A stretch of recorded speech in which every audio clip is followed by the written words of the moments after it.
ఈ మధ్య మన భారతదేశం బార్డర్స్లో ఏం జరుగుతుందో చూస్తుంటే నిజంగానే చాలా టెన్షన్ అనిపిస్తుంది. మొన్నటిదాకా నార్త్ ఈస్ట్ ఏరియాలో అంతా కూల్గా ఉంది, మెల్లగా డెవలప్మెంట్ జరుగుతుంది అనుకునే టైంలోనే సడన్గా ఒక ఊహించని ఇన్సిడెంట్ జరిగింది. మొన్న అర్ధరాత్రి మన భారత్ మయన్మార్ బార్డర్లో జరిగిన ఒక అటాక్ చూస్తే ఇది కేవలం మణిపూర్ సేఫ్టీకే కాదు, ఏకంగా మన భారతదేశం సెక్యూరిటీకే ఎసరు పెట్టేలా ఉందేమో అని అనిపిస్తుంది. పక్కా ప్లానింగ్తో వెపన్స్ పట్టుకున్న ఒక పెద్ద గ్రూప్ అర్ధరాత్రి మన బార్డర్ దాటి లోపలికి వచ్చి గ్రామాల మీద దాడులు చేసి పైగా డ్రోన్లను కూడా వాడి వాళ్ళ పని అయిపోయాక చాలా సైలెంట్గా వెనక్కి మయన్మార్లోకి వెళ్ళిపోయారు. వాళ్ళ బిహేవియర్ చూస్తుంటే ఇదేదో రొటీన్గా జరిగే గొడవలా అనిపించట్లేదు. ఖచ్చితంగా ఈశాన్య ప్రాంతాన్ని అల్లకల్లోలం చేయడానికి దీని వెనుక ఏదో పెద్ద స్కెచ్ ఉందనే అనుమానాలు గట్టిగా వస్తున్నాయి. లేటెస్ట్ రిపోర్ట్స్ ఏంటంటే భారత్ మయన్మార్ బార్డర్కి చాలా దగ్గరలో ఉన్న మణిపూర్లోని కామ్జాంగ్ ఏరియాలో ఈ గ్రూప్స్ వరుసగా గ్రామాల మీద పడి దాడులు చేశారు. నమ్లీ, వాంగ్లీ, చోరోన్ లాంటి ఊర్లను టార్గెట్ చేశారు. ముందు ఆకాశంలో డ్రోన్లు కనిపించాయంట. ఆ డ్రోన్ల ద్వారా ఊర్లో జనాల మూమెంట్స్, సెక్యూరిటీ ఫోర్సెస్ ఎక్కడున్నాయో అంతా రెక్కి నిర్వహించారు. ఆ తర్వాత భారీగా మోడర్న్ ఆయుధాలు పట్టుకుని ఈ దుండగులు ఊర్లలోకి చొరబడ్డారు. ఇళ్లకు నిప్పు పెట్టేసరికి పాపం జనాలు ప్రాణాలు అరచేతిలో పెట్టుకుని అడవుల్లోకి పరుగులు తీశారు. కొందరికి తీవ్రమైన గాయాలయ్యాయి, ఇంకొందరు ఏమయ్యారో కూడా ఇంకా తెలియదు. అసలు అర్ధరాత్రి పూట కరెంటు లేని టైంలో ఆకాశంలో నుంచి డ్రోన్ల సౌండ్ వింటూ చుట్టూ ఇల్లు కాలిపోతుంటే ఆ పల్లెటూరు జనాల మెంటల్ సిచ్యువేషన్ ఎలా ఉంటుందో మనం ఊహించలేము. లోకల్ లీడర్స్, కొన్ని ఆర్గనైజేషన్స్ చెబుతున్న మాట వింటే గుండె కుబేలు అంటుంది.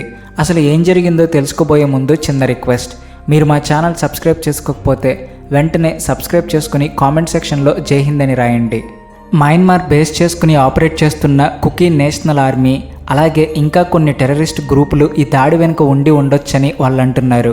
ఇది ఇంకా అఫీషియల్గా కన్ఫర్మ్ కాలేదు. కానీ మన భారత భూభాగంలోకి ఇంత ఈజీగా చొరబడి అమాయకులైన పౌరుల మీద ఇలా దాడి చేయడం చూస్తుంటే మన డిఫెన్స్ ఏజెన్సీలకు కూడా పెద్ద టెన్షన్ పట్టుకుంది. ఇక్కడ ఇంకొక డేంజరస్ ట్విస్ట్ ఏంటంటే దీన్ని ఎప్పటిలాగే మణిపూర్లో జరిగే మామూలు కుకీ, మైతై వర్గాల గొడవలా కొట్టిపారేయడానికి ఛాన్స్ లేదు. ఎందుకంటే ఈసారి వాళ్ళు టార్గెట్ చేసిన గ్రామాల్లో నాగా కమ్యూనిటీ వాళ్ళు ఎక్కువగా ఉన్నారు. మణిపూర్లో ఆల్రెడీ కుకీ, మైతై వర్గాల మధ్య గత ఏడాది కాలంగా పెద్ద యుద్ధమే జరుగుతుంది. అదంతా మనకు తెలుసు. ఆ గొడవల వల్ల రాష్ట్రం మొత్తం అట్టుడికిపోయింది. అయితే ఆ గొడవల్లో నాగా వర్గం వాళ్ళు ఎప్పుడూ ఇన్వాల్వ్ కాలేదు. వాళ్ళు చాలా న్యూట్రల్గా ఉంటూ వచ్చారు.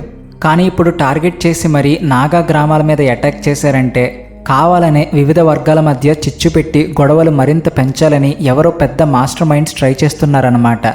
ఒకవేళ ఈ దాడుల వల్ల రెచ్చిపోయి నాగా కమ్యూనిటీ కూడా డైరెక్ట్గా గొడవల్లోకి ఎంటర్ అయితే పరిస్థితి ఇంకా కంప్లీట్గా చెయ్యి దాటిపోతుంది. దాని ఎఫెక్ట్ మణిపూర్ మీదే కాదు, పక్కనే ఉన్న నాగాల్యాండ్, అస్సాం లాంటి రాష్ట్రాల మీద కూడా పడుతుంది.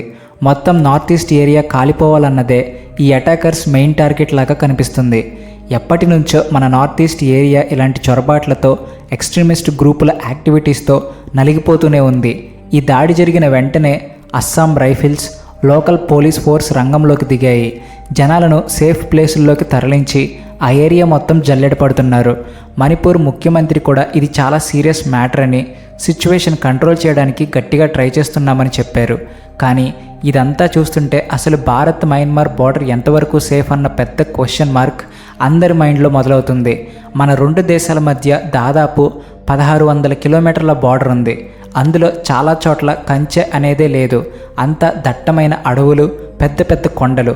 పైగా బార్డర్కి అటు ఇటు ఉండే జనాలు ఫ్రీగా తిరిగేందుకు ఒక ఫ్రీ మూమెంట్ రెజ్యూమ్ అనేది మన గవర్నమెంట్ ఏర్పాటు చేసింది. అటు మయన్మార్లో, ఇటు మన బార్డర్ గ్రామాల్లో ఒకే తెగకు చెందిన బంధువులు ఉంటారు. వాళ్ళు పెళ్ళిళ్ళకో, పండగలకో లేదా లోకల్ మార్కెట్లో సరుకులు కొనుక్కోవడానికో ఫ్రీగా అటు ఇటు వెళ్ళడానికి వీలుగా ఈ సిస్టమ్ పెట్టారు. పాపం లోకల్స్ అవసరాల కోసం ఆ సిస్టమ్ పెడితే ఇప్పుడు ఈ తీవ్రవాద గ్రూపులు దాన్ని వాళ్ళ అడ్వాంటేజ్ కోసం వాడుకుంటున్నాయని సెక్యూరిటీ ఎక్స్పర్ట్స్ చెప్తున్నారు. వీళ్ళు పగటిపూట మామూలుగా పౌరుల్లాగా బార్డర్ దాటి వస్తారు. ఎక్కడ ఏముందో మొత్తం రెక్కి వేస్తారు. రాత్రికి రాత్రి వెపన్స్తో వచ్చి అటాక్ చేసి మళ్ళీ ఈజీగా మయన్మార్ అడవుల్లోకి పారిపోతారు. అటు మయన్మార్లో కూడా పరిస్థితులు ఏమీ బాగోలేవు. అక్కడ కొన్నేళ్ల క్రితం మిలిటరీ వాళ్ళు డెమోక్రటిక్ గవర్నమెంట్ని కూల్చేసి పవర్ లాక్కున్నారు. అప్పటి నుంచి అక్కడ మిలిటరీకి లోకల్ తిరుగుబాటుదారులకు మధ్య ఎప్పుడు పెద్ద సివిల్ వార్ జరుగుతూనే ఉంది. చాలా ఏరియాల్లో మయన్మార్ గవర్నమెంట్కి కంట్రోల్ లేదు. ఆ దేశంలో సగం భూభాగం ఇప్పుడు వేరే వేరే టెర్రరిస్ట్ గ్రూపుల చేతుల్లో ఉంది. వాళ్ళ దగ్గర లేటెస్ట్ వెపన్స్, డ్రోన్స్, బోలెడంత ఫండ్స్ ఉన్నాయి. ఆ ఫండ్స్ అంతా డ్రగ్స్ స్మగ్లింగ్ ద్వారా వస్తాయి. గోల్డెన్ ట్రయాంగిల్ అని పిలిచే ఆ ఏరియాలో డ్రగ్స్ బిజినెస్ కొన్ని వేల కోట్లలో ఉంటుంది. ఆ డబ్బుతో వాళ్ళు చైనా బ్లాక్ మార్కెట్ నుంచి అడ్వాన్స్డ్ ఆయుధాలు కొంటారు. దాన్ని క్యాష్ చేసుకుని ఈ సాయుధ గ్రూపులు బార్డర్ వెంబడి రెచ్చిపోతున్నాయి. వాళ్ళకి మన ఏరియాలో కూడా స్లీపర్ సెల్స్ ఉంటాయి. ఈ మొత్తం గందరగోళం ఎఫెక్ట్ డైరెక్ట్గా మన భారతదేశం మీద పడుతుంది. పైగా ఈ దాడిలో డ్రోన్లు వాడారు అన్నది నిజమైతే మాత్రం మన సెక్యూరిటీ ఫోర్సెస్కి ఇది పెద్ద తలనొప్పి లాంటిదే. ఎందుకంటే తీవ్రవాదులు కూడా ఇప్పుడు చాలా హైటెక్ అయిపోయారు. మోడర్న్ టెక్నాలజీని వాడుతున్నారు. గత కొన్నేళ్లుగా పంజాబ్, జమ్మూ కాశ్మీర్ బోర్డర్లలో పాకిస్తాన్ వాళ్ళు డ్రోన్ల ద్వారా ఆయుధాలు, డ్రగ్స్, ఫేక్ కరెన్సీ సప్లై చేయడం మనం చూసాం. అక్కడ మన బోర్డర్ సెక్యూరిటీ ఫోర్స్ ఎన్నో డ్రోన్లను కూల్చేశారు. ఇప్పుడు ఆ డ్రోన్ల ట్రెండ్ ఈశాన్యానికి కూడా వచ్చేసిందంటే పరిస్థితి ఎంత డేంజరస్గా మారుతుందో అర్థం చేసుకోవచ్చు. డ్రోన్ల ద్వారా ఆకాశం నుంచి బాంబులు వేయొచ్చు. మన ఆర్మీ క్యాంపుల మీద నిఘా పెట్టొచ్చు. ఈ డ్రోన్ టెక్నాలజీ చాలా చీప్గా దొరుకుతుంది, కానీ దానివల్ల వచ్చే డ్యామేజ్ మాత్రం చాలా ఎక్కువ. అందుకే ఇప్పుడు పబ్లిక్ నుంచి, డిఫెన్స్ అనలిస్టుల నుంచి ఒకే డిమాండ్ వినిపిస్తుంది. ఈ బార్డర్కి వెంటనే ఫెన్సింగ్ వెయ్యాలి అని. ఆ ఫ్రీ మూమెంట్ రెజ్యూమ్ సిస్టమ్ని క్యాన్సిల్ చేయాలి, లేదంటే చాలా స్ట్రిక్ట్గా మార్చాలి. బార్డర్ పూర్తిగా ప్యాక్ చేసి మోడర్న్ రేడార్ సిస్టమ్స్ పెడితే తప్ప ఇలాంటి దాడులు ఆపడం కష్టం అంటున్నారు. మన సెంట్రల్ గవర్నమెంట్ కూడా ఇప్పటికే ఈ బార్డర్కి కంచె వేసే ప్రాజెక్ట్ అనౌన్స్ చేసింది. కానీ ఆ ఏరియా అంతా దట్టమైన అడవులు, కొండలు కాబట్టి ప్రాజెక్ట్ కంప్లీట్ అవ్వడానికి చాలా టైం పడుతుంది. ఈలోపు ఈ గ్యాప్ని వాడుకొని ఈ ఎక్స్ట్రీమిస్ట్ గ్రూపులు ఇలాంటి చీప్ ట్రిక్స్ ప్లే చేస్తున్నాయి. ఇక్కడ మనం ఇంకొక యాంగిల్ కూడా ఆలోచించాలి. మన దేశంలో ఎప్పుడు ఇంటర్నల్ గొడవలు జరిగినా దాని వెనుక ఖచ్చితంగా ఏదో ఒక ఫారిన్ కంట్రీ హ్యాండ్ ఉంటుంది. ముఖ్యంగా చైనాకి మన నార్త్ ఈస్ట్ ఏరియాలో అల్లర్లు జరగడం చాలా ఇష్టం. ఎందుకంటే మన ఆర్మీ మొత్తం ఈ ఇంటర్నల్ గొడవలు కంట్రోల్ చేయడంలో బిజీగా ఉంటే బార్డర్ దగ్గర వాళ్ళు ఈజీగా వాళ్ళ పనులు చేసుకోవచ్చు. మయన్మార్లో ఉన్న చాలా ఆర్మ్డ్ గ్రూపులకు చైనా బ్యాకింగ్ ఉందనే రిపోర్ట్స్ ఎప్పటి నుంచో ఉన్నాయి. వాళ్ళే ఫండ్స్ ఇచ్చి, వెపన్స్ ఇచ్చి మన మీదకు ఉసిగొల్పుతున్నారని చాలామంది ఎక్స్ట్రీమిస్ట్ పట్టుబడ్డప్పుడు ఒప్పుకున్నారు.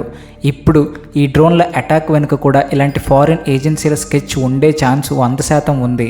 మన దేశం లోపల సెక్యూరిటీ గట్టిగా ఉండాలంటే బార్డర్లో నిఘా పెంచడంతో పాటు లోకల్స్లో కూడా నమ్మకం కలిగించాలి. మన ఇంటర్నల్ గొడవలు పెరిగితే బయట శక్తులు దాన్ని వాడుకుని రెచ్చిపోతాయి. కుకీ, మైతేయ్, నాగా కమ్యూనిటీల మధ్య ఉన్న చిన్న చిన్న డిఫరెన్సెస్ని కూర్చుని మాట్లాడుకుని సాల్వ్ చేసుకోవాలి. లేకపోతే ఈ గొడవల్లో లాభపడేది మన శత్రు దేశాలు మాత్రమే. ఈ ఇన్సిడెంట్ జరిగినప్పటి నుంచి సోషల్ మీడియాలో దీని మీద రకరకాల థియరీలు చక్కర్లు కొడుతున్నాయి. కొందరు ఇదొక పెద్ద ఇంటర్నేషనల్ ప్లాన్ అంటుంటే, ఇంకొందరు ఇది కేవలం లోకల్ గొడవ అంటున్నారు. ఏదేమైనా ఎంక్వైరీ పూర్తయి అఫీషియల్ ఇన్ఫర్మేషన్ వచ్చేదాకా మనం ఏది డిసైడ్ చేయలేము. ఇలాంటి సెన్సిటివ్ టైంలో ఫేక్ న్యూస్, రూమర్స్ నమ్మితే సిచ్యువేషన్ ఇంకా దారుణంగా తయారవుతుంది. మన భారతదేశం ఫ్యూచర్కి ఈశాన్య ఏరియా డెవలప్మెంట్ చాలా కీలకం. యాక్ట్ ఈస్ట్ పాలసీ కింద మనం ఆ ఏరియాలో చాలా ప్రాజెక్ట్స్ చేస్తున్నాం. అక్కడ పీస్ ఉంటేనే ఇవన్నీ సక్సెస్ అవుతాయి. అందువల్ల బార్డర్ సెక్యూరిటీ గట్టిగా చేయడం, లోకల్గా శాంతిని నెలకొల్పడం, మిలిటెంట్స్ పైన కౌంటర్ ఆపరేషన్స్ స్పీడప్ చేయడం ఇప్పుడు చాలా అర్జెంట్. ఇప్పుడు మన ముందున్న అతిపెద్ద క్వశ్చన్ ఏంటంటే, ఇది కేవలం ఒక చిన్న దాడి మాత్రమేనా, లేక ఫ్యూచర్లో జరగబోయే ఒక పెద్ద వార్కి ఇది జస్ట్ ట్రైలర్ లాంటిదా? ఇది చాలా సీరియస్గా ఆలోచించాల్సిన విషయం. ఏదేమైనా ఈ మొత్తం ఇష్యూ పైన, మణిపూర్లో జరుగుతున్న ఈ పాలిటిక్స్ పైన మీ ఒపీనియన్ ఏంటో ఖచ్చితంగా కామెంట్ సెక్షన్లో మాకు చెప్పండి. జై Hind. Please like and share and also thanks for watching.